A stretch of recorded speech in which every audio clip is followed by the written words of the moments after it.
એક નજર કરીએ આજના મુખ્ય અહેવાલ ઉપર. આજ રોજ તારીખ 17/8/2024 રોજ થરાદ જનતા હાઈસ્કૂલ ખાતે રક્ષાબંધન પર્વની ઉજવણી કરવામાં આવી હતી અને જેમાં થરાદના આચાર્ય શ્રી નારાયણભાઈ પટેલ સાહેબે રક્ષાબંધન પર્વને અનુરૂપ ઉદ્બોધન કર્યું હતું અને જેમાં પ્રાથમિક વિભાગના શિક્ષક શ્રી ભરતભાઈ પુરોહિતે રક્ષાબંધન પર્વની સુંદર માહિતી આપી અને બાળકોમાં ભાઈ બહેન પ્રત્યેનો નાતો જળવાઈ રહે અને ભાઈચારાની ભાવના પ્રબળ બને તેવી સુંદર રીતે સમજ આપી હતી.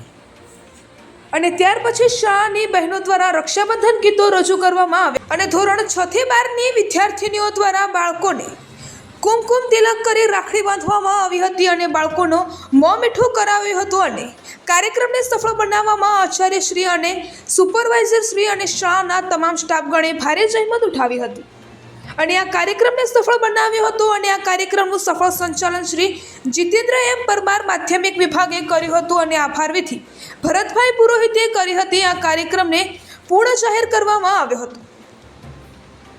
રિપોર્ટર જાક્ષી ગુજરાત ન્યૂઝની સાથે કયુમભાઈ ચૌહાણ, થરાદ લાખણી બ્યુરો ચીફ, બનાસકાંઠા.